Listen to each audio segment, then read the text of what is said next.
All right, good people, how you doing? Welcome back to Stock Up with Larry Jones. Never forget, come join this family by simply hitting and smashing that like button.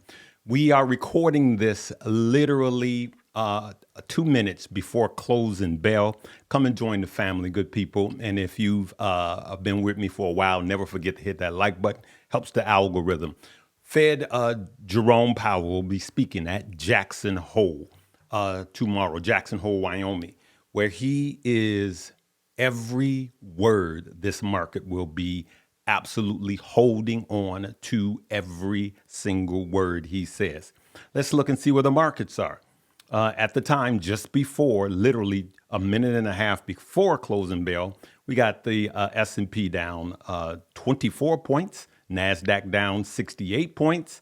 The Qs are down 2 points, and the SPY is down 2.5 points. Okay, so what we're going to do right now is just catch this closing bell, and I'll be right back. We want to hear what they say. Give it a listen. It's going to be a fifth straight down day, although very mixed and rotational underneath. The Russell 2000 may eke out a gain for the day as Wall Street waits for Jay Powell to speak at Jackson Hole tomorrow a bit uneasily. That does it for closing bell. We'll send it into overtime with Morgan Brennan.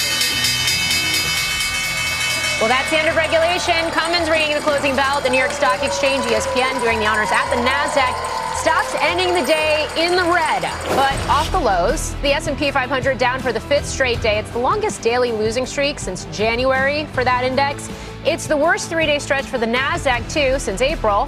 Most of the losses in the Dow were caused by the drop in Walmart. Energy and materials were the outperforming sectors today. Staples, discretionary, and utilities lagged.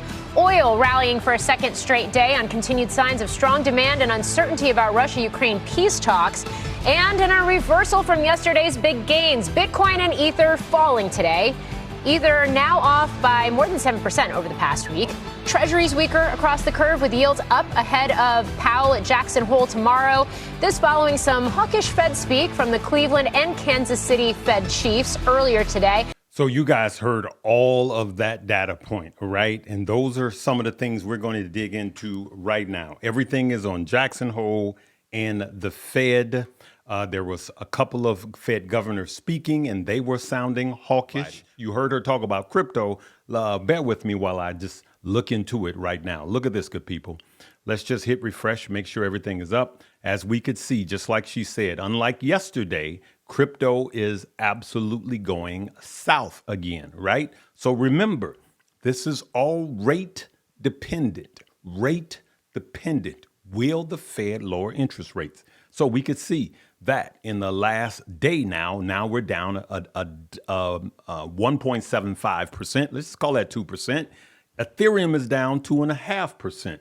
And so we're going the wrong way. Look at this, good people. XRP, 286. XRP is now 286, going the wrong way. Unfortunately, people that loaded up are getting absolutely wrecked. Let's keep it going. Solana, which was showing a lot of strength. I am going to be buying more Solana as soon as I get off of this. It's at 3.83%.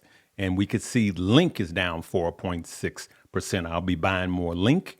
You know what? I haven't did it in a while. Let's just take a quick peek at the memes. Okay. So we could see the memes are down. Actually not bad. These memes are not down bad. Look at that. So the memes are down. Look at that. Pepe 3.5, Bunk 4.6. So I wouldn't be buying them right now because the memes are only down the same amount as the the layer ones and the altcoins. So that is, that has a lot of downward pressure, room to go down. Okay. Let's stay here for a minute.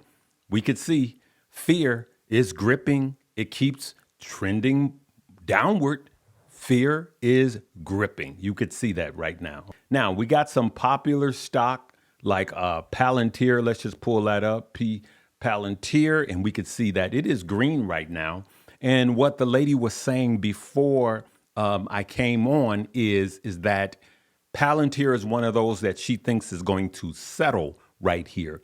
And I do too. It's showing that it's kind of bottomed out. And that does not mean that it can't go lower. Palantir, when you got PEs like this, like I've always said, when you got PEs of 519, all right, and just outrageous, I have it. I'm Palantir long. I believe Palantir is going to get to 200. I know some of these people got 300 out there. Well, by the time Palantir gets to 300, I'm going to have 2/3 of my money and I'm gone. I'm cashing out, deuces.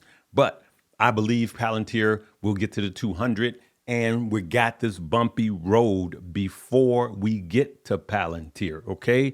So BMNR, a lot of people are asking about Bitmine. Of course it's going to be down, right? Of course it's going to be down. Look at this, okay? Especially over the last 5 days, it's been tanking this week in fear of what's going on with the Fed, plus Ethereum is going down. Remember, good people, I want to tell you this. You have to look at ETH and see what ETH is doing. Before you ask one question about Bitmine and why is it going down, and over the last 5 days, why is it down? Before you ask that question, I want you to go to Ethereum and see what it's doing. So if it's going down and it's down over the last 7 days, then there lies your answer. There's your answer for Bitmine. And the same thing with MicroStrategy as it pertains to Bitcoin. Because here's what could happen. The Fed could come in and say something really, really outlandish and crazy. Now, sorry if I'm rushing and everything. I just want you guys to just listen for a minute, okay? Just listen. For those of you that's older, listen to a young buck. From those of you that's older, listen to Uncle Larry. This happens all of the time. We have all of the tariffs, right?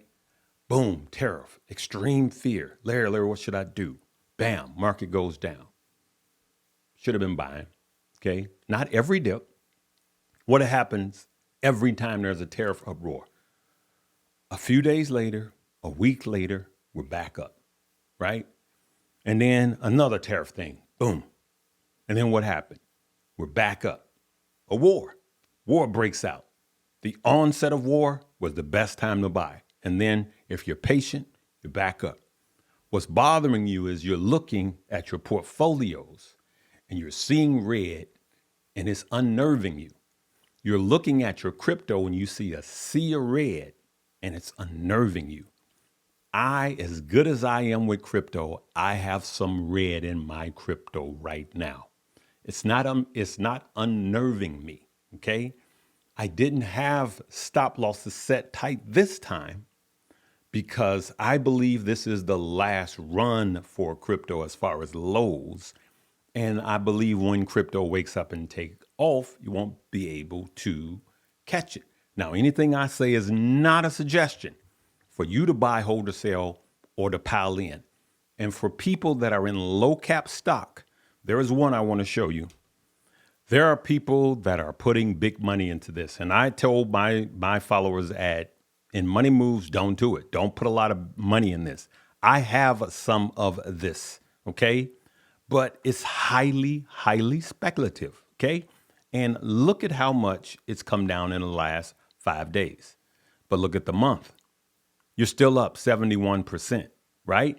But in the last 5 days, there's a lot of fear because of Fed Jerome Powell at Jackson Hole and what's happening to Ethereum. This is an Ethereum-based company. It's literally in the name, okay? And so when you have these cool-off days, just, again, look at the lows and make sure you don't buy above the lows. And I just keep it simple. But low cap stock, all right? And we had the warrants on it, all right? So we had ETHZW, right? So ETHZW are the warrants. Look at this. So just like I told you guys, when the stock is going down, the warrants will go down at a much quicker rate. And so you could see that, right? But what happens the reverse? Look at that. You see, I just showed you where the stock was a month ago, but look at where the warrants were a month ago. Look at that. Still up 1900%. So small cap stock, look at that. That's 20 cent, 19 cent. You put small amounts of money in. All right. And if you're gonna put big money in, I would be doing it when it's obliviated like this, when it's just toe down like this, if you're going to put big money in. I don't put big money into extremely small stock like this unless I have a really, really, really good hunch to which I bring it to the family. So we don't know what the Fed is going to say tomorrow. And let me say this. The president and the Fed are at odds. The president literally said he should have lowered by 3 points. The president is absolutely incorrect in that. Anyone that knows economics know that if the Fed just once who lowered the interest rates by 3 full percent, right? Not points, percent, right? 300 points. Inflation will be just skyrocket, right? Now, the other side of that is the Fed is wrong. The Fed should have lowered interest rates last FOMC meeting and the FOMC meeting before that. The Fed should have been negative 50 points by now. He should have done at least 25 and 25, even with the data that we have. If you really just look at inflation, the economics, the economy, not just the stock market.